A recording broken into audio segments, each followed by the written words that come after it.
Well, we're halfway through the Rise of Skywalker, and it just gets worse from here. Let's just get through this.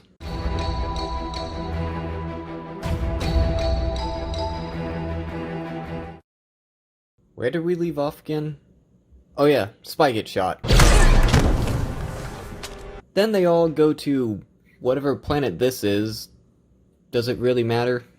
And they find what's left of the Death Star. And Rey uses the blade to match up what's left of the Death Star. So, I guess the blade was made after the Death Star was destroyed? And how would its creator know this would work? Like, what would have happened if a piece of it had broken off or eroded away? This is terrible planning. Then these people come and tell them that the water is too dangerous to sail over, so they'll have to wait till morning. But at this point, I'm surprised they didn't have Rey just force fly over it like goddamn Superman. So it turns out that all these people are deserted stormtroopers, except there's no point to this reveal because nothing is done with it and it's never mentioned again. So Rey decides that instead of waiting till morning to go to the Death Star, she's gonna go alone and try to sail over the water now, because she's dumb as hell. This can be seen as kind of intense, and there's no way she would survive this, but she does, because it's Rey. So Rey finds the Pathfinder on the Death Star, and then we get the part that they put in just in order to use for advertising to bait people into seeing this movie. Then Kylo Ren randomly shows up, although I'm not sure how he knew where to find her, but that happens a lot in this movie, so whatever.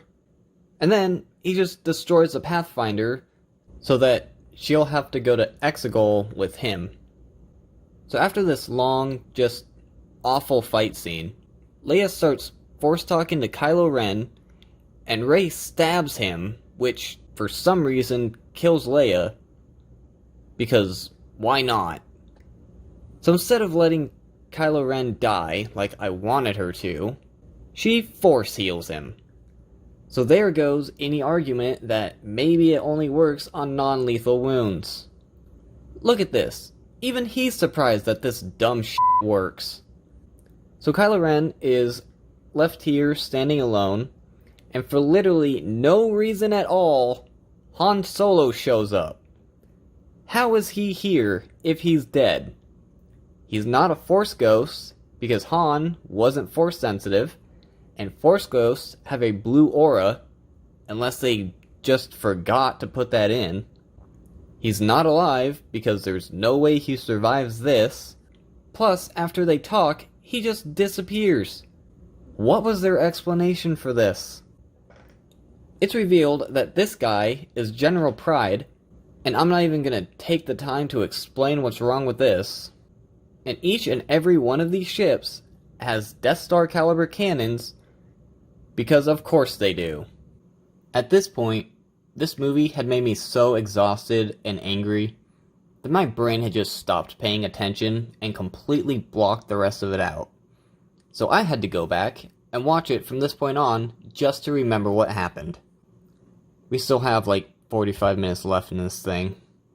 So Rey is burning stuff because she's mad that she killed Leia, and throws Luke's lightsaber into the fire, and Force Ghost Luke can somehow catch it because I don't even care anymore.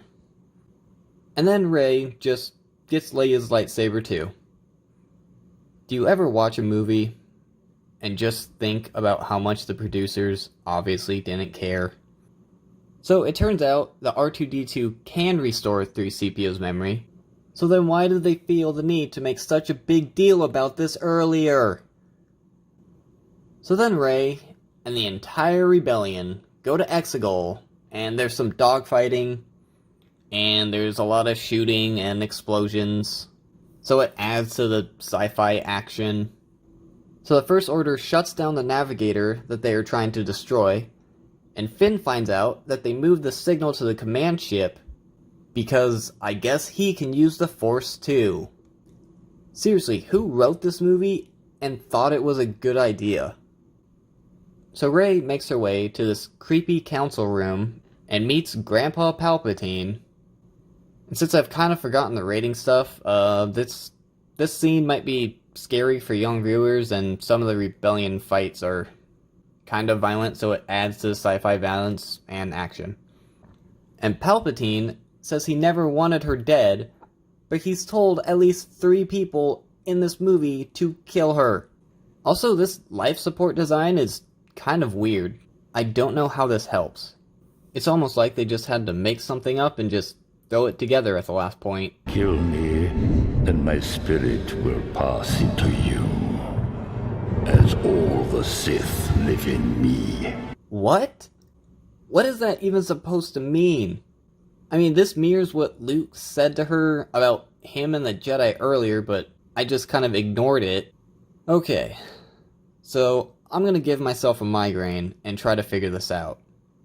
So when a Sith dies, their spirit goes into the Sith Lord. So the longer a Sith Lord reigns, then the more Sith spirits go into him? So if that Sith Lord dies, I'm guessing his spirit, along with all the other spirits, go into the new Sith Lord. Does this make them more powerful? Do those powers go to them? Is this like an afterlife? Or do they just sit in there whispering to him like a schizophrenic? Also, this conflicts with the whole Plagueis the Wise possibly still being alive or cheating death, because wouldn't that mean he would have to find a way out of Palpatine's body? And how would he do that without Palpatine noticing? I feel like I've already put more thought into this than the people who wrote this movie. So then there's more gunfights, and people getting shot, and the ships blowing up. But has anyone else noticed that this scene is just like the scene with Luke in Return of the Jedi? But Kylo Ren comes to the rescue while Palpatine starts some ritual thing where he wants Rey to kill him. So the movie just decides, hey, you know this guy who was set up to be the main villain and killed a bunch of rebels in the beginning? Well, he's a good guy now, because screw you.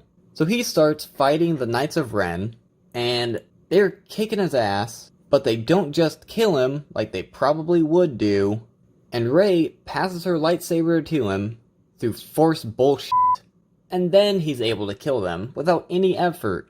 Even though these guys were made out to be the deadliest assassins in the galaxy, and it shows the lightsaber going through people, and it's just more violence.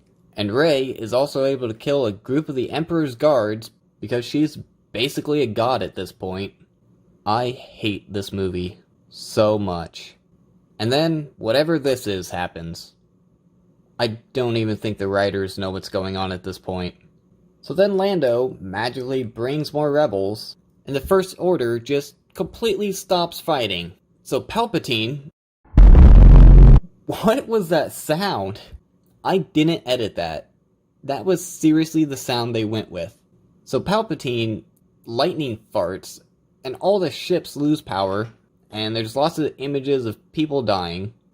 But surprise, surprise, Rey is still alive, and she kills Palpatine because he shoots lightning at her, and she uses her lightsabers to push his Force lightning back at him, even though that's not how this works. And it, for some reason, destroys the temple, and makes all the rebellion fighters work again, because why wouldn't it? I really hate this movie. So Finn and... you know what, it doesn't even matter. Rey finally dies, but Kylo Ren comes back, because falling off a cliff doesn't kill anyone in this universe. He then Force transfers his life into her. Honestly, I'm just glad this stupid character finally died. It's all I wanted from this movie, really. We then get this scene of celebration that is the exact same thing from Return of the Jedi. So Chewie finally gets his medal, even though the reason he didn't originally get one is because Wookiees don't give a flying about medals. I hate everything about this movie. Rey then goes back to Tatooine, buries Luke and Leia's lightsaber, and gets her own super special lightsaber. Although, I can't even begin to figure out why she does this, or where this lightsaber came from. Who are you? Rise Skywalker. And just one last kick in the balls for anyone who still cared. I literally don't know how they're going to move forward from this. The Rise of Skywalker is the worst of the series in my opinion, but it definitely is the most deserving of the PG-13 rating. Although it doesn't have any language or anything like that, it does have quite a bit of violence and a lot of action scenes. So I feel that the MPAA got this right by rating this movie PG-13 for sci-fi violence and action. Thank God that's over. Personally, I look forward to never seeing this movie again. Don't forget to do the YouTube stuff, and thanks for watching.